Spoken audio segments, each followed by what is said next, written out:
Hello there, and welcome to the Marketing SOS Show. I'm your host, Eric Yee, and on the Marketing SOS Show, I take questions from listeners like you in the realms of marketing and business, where I endeavor to use my experience to help answer whatever questions come across my desk. And that's exactly what we have this week with Audrey, who's been put in charge of the social media accounts of a local coffee shop, and wants to make her own mark and do things her own way. Now, I think a lot of us can probably relate to this, stepping into roles other people have previously held. But let's get to Audrey's question just after this.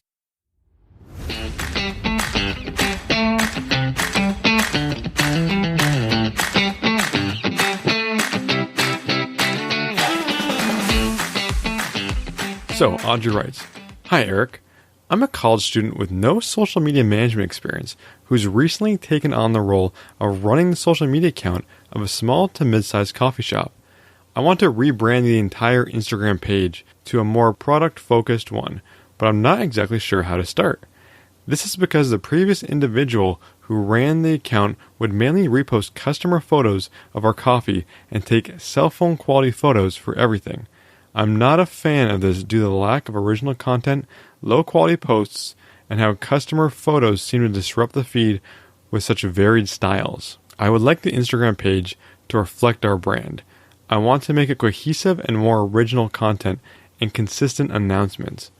I want to make sure our coffee beans and drinks are displayed through posts and Insta stories, but this isn't a new business and I'm confused as to how I should announce/display old menu items. Would a complete wipe of the feed or gradual process be better? And how does one go about announcing such a thing? Any advice would be great. Thank you." So Audrey, fantastic question, and I'm sure many of our listeners have been in similar positions. Like I said at the top of the show, when you enter a new role, you always want to make it your own and find some way to improve things. And it sounds like with this one, you actually have a lot of opportunity to make this better and to have it as a really shining example in your portfolio. Now, there are a lot of questions nested in there, so I'm going to tackle them one at a time. So how do you announce that you're making this change to this page? Well, you could do something in the coffee shop where you kind of tease that it's happening, or you say, hey, check out our new Instagram channel. So yeah, you can totally tease it and announce it when that finally happens, but you don't have to announce anything. It all depends on how engaged your customers are with your brand and with your channel. How I would do it personally, I would not make an announcement. I would just start making the changes and your followers will adapt to them. As long as the owners and the team at the coffee shop are cool with your strategy and how you're doing this, you shouldn't worry about it too much. Now we can dive into the specifics a little bit later, but I would start with a gradual process instead of wiping all the content away at once. Now why would I suggest this one? There are merits to both of them. Having a new Instagram channel completely void of anything from the past, you can set it up to look exactly the way you want. But that's only true if you have rockstar A+ content ready to go from day one, and a lot of it to fill up a whole page. You don't want your feed to be empty, so slowly removing things as you add new ones is a great approach. Once you push all the old stuff down, you can then take them off. Being gradual also gives you time to discover and fine-tune the look and the type of the content you'll be posting. It might not be stellar to start with, so this gives you time. Even if some of the stuff that you post to begin with, by the end you realize that it's not working either, now that you have new content and it's pushed down, you can get rid of that as well. You'll have to experiment and see what people are engaging with and what's getting the most traction. Now, one great thing you have with that existing feed is you have historical interactions that you can look at. Look at the current feed and see what appears to be working or even what's not working and learn from it. Learn what to do more of and learn what to avoid. Now, I agree that low quality photos posted at interspersed times with customer photos leads to a very inconsistent brand for your company. Find the type of shots that you want, find a filter that looks great, and keep future content consistent. Just ensure that these posts and those of the customers aren't sacred or meaningful to the business, staff, or owners, or that longtime regulars won't get upset to see them missing. Now, I would totally still encourage customer involvement and engagement and interaction in any way you can, perhaps starting a hashtag specific to your store for customers to post with when they get a coffee or spend time in the shop. That way you can still track them and they're still reaching their audiences as well. Now, one thing I wanted to mention, you mentioned low quality cell phone pictures. Cell phone cameras can do a lot these days and can be amazing. They can even be better than most point and shoot cameras, even some DSLRs in untrained hands. You don't need a DSLR with professional rigs and setups to run an Instagram page. Lots of cell phones have amazing cameras. See what you can do with them. Look what can be done in post, as post-production, with different filters and other post-touch-up apps.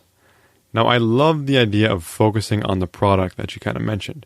The beans, the coffee, the things people really love about going to a coffee shop. Aside from just coffee, what experience do people want? What do they crave? People watch and find out what other value customers get from coming into your shop. Find ways to incorporate these into your feed while keeping its branding and look consistent. Now, don't worry about announcing new menu items. Yes, each item will be new to someone else that hasn't seen it before. But you're also featuring a product or giving them a spotlight. They don't necessarily need to be announcements. I mean, if my favorite coffee was featured at my local coffee shop in Instagram, that'd be pretty cool. And I may be more apt to engage with it and let people know that, hey, I love this coffee more than life itself. So don't get too hung up on announcements or how to do the announcements. Now, when you actually do have something brand new to announce, try to find a way to do that fits with your branding and your feed. I'm thinking like a shot of writing on a chalkboard or a menu or sandwich board sort of thing. But that's probably a pretty simple idea. I'm sure with 5 more minutes of brainstorming, you'll have a much better idea. There are probably a lot of fun things you can do with a coffee shop for content. Spend a lot of time brainstorming content, thinking about the processes to make each drink, from washing the beans, the hot water, to grinding them up. Each step of the process can be its own piece of content.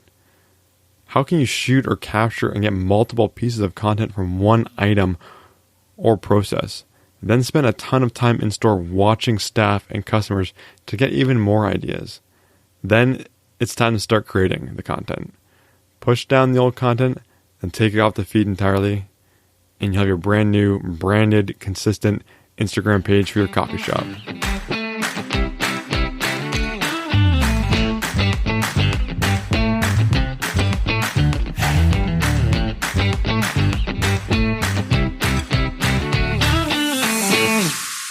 So Audrey, thank you so much for the question. It kind of reminds me a lot of the times of when you step into a new role and you really want to make things your own. Now, I mentioned this at the top of the show. And I want to give a little caveat here to everyone listening who's probably done something similar. When you step into a new role, a lot of the times you kind of look at and wonder how things got this way, how you can make things better, how you can really make your mark. But one thing I would love for everyone listening to kind of maybe get a little humble and think about here is when you step into a new role, sure, some things may seem really weird. Why didn't they do this? Why didn't they do that? You are bringing your outside experiences into an organization that might be a little stale or hasn't evolved as quickly as you have. But at the same time, there might be a lot of good reasons or internal reasons that kept things the way they were. From internal processes that were maybe outdated all the way to maybe some political things internally that you're not yet aware of that you might be stepping into. So I know I always want to start a new role and start hitting home runs out of the park, but sometimes it's good to get the lay of the land before you really start trying to push those big projects. So I would just encourage balance, self-awareness, and really learning what the culture and the company is like up until that point. So Audrey, thank you so much for the question. And if you have a question of your own, dear listener, it's Eric at marketingsos.ca. I'm happy to help. So send one in and perhaps you'll be featured on an upcoming episode of the show. And if you want to help support the show, please, ratings in Apple Podcasts or wherever it is you get your podcasts will truly be appreciated and can help grow the show. And with that, thank you so much for listening, and I look forward to answering more of your questions in upcoming episodes of the show.